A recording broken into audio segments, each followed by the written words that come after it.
that's a good one.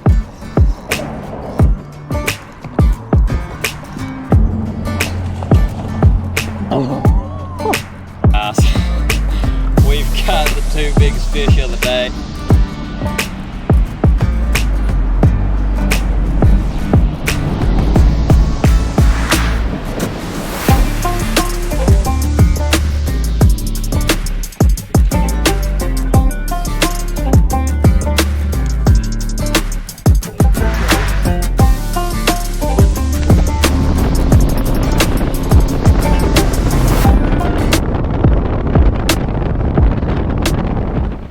Hey guys, welcome back to Turner Outdoors. Today is Sunday. It's October the 12th and it is about 5:40. And in this video, you know, we had a really good trip going down to Guntersville.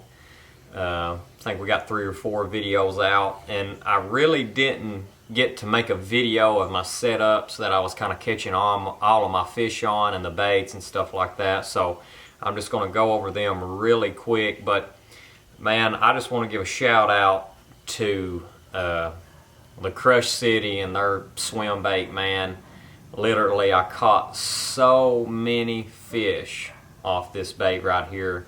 And this is the 4-inch Crush City, and this is the actually had shad and then green shad. So, and this is kind of what they look like there. This is the shad, and this is the other color right there.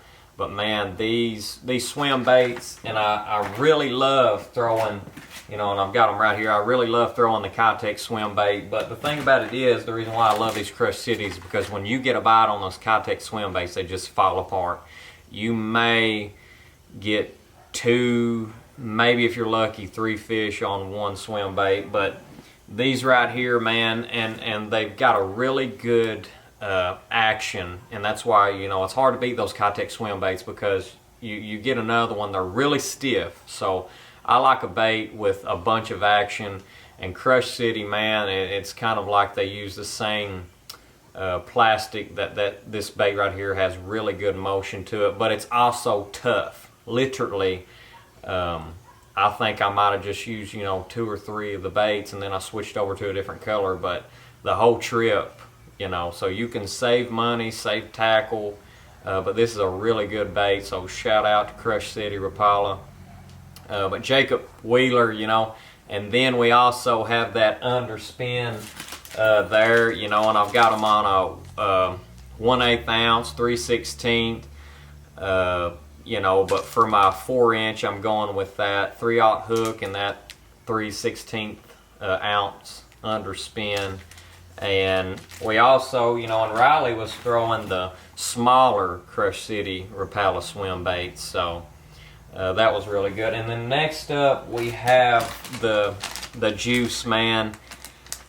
And you know, I'm from Tennessee, and you know, I fish a lot up in the river, and you know, and I'm a Fluke fanatic. I've got a Fluke with me at all times, winter, summer, fall, you know, and I will always have a Fluke on me at all times. But I learned this trick last year during the fall.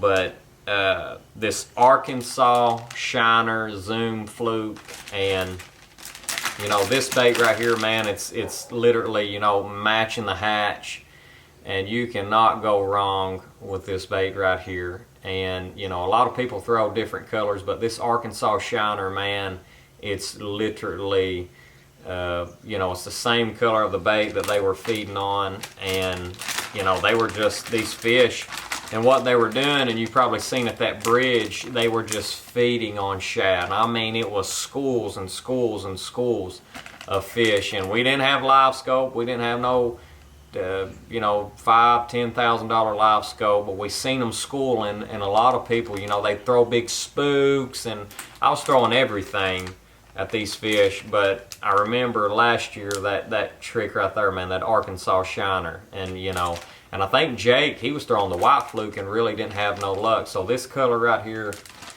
was really good. But that was my 2 good baits for Lake Guntersville, and I've learned a lot. Each time we come down, we learn a lot. And so next year we're going to do some other things. And so while we were down here on this lake, they had the Ultimate Angler big tournament for $500,000, and Tucker Smith, he took the win, and literally, and I think he got big bass as well, so he got like $500,000, $500,000, and then $10,000 with big fish. And he was literally throwing a big jig in a trailer, and it's something that I would never really pick up on Lake, you know, because you think of just a frog and this and that on Lake Guntersville, but he caught all of his big fish on that jig. So next fall we're going to be going down there and throwing the jig a little bit and fishing clean. But hope you all enjoyed this video. If you've got any pointers that you want to give me and you're like a local on Lake Guntersville, let us know, because it'll really help. And if you got any good spots and you want to tell us, comment in the video below. So appreciate you all, and we will see you next time. Bye.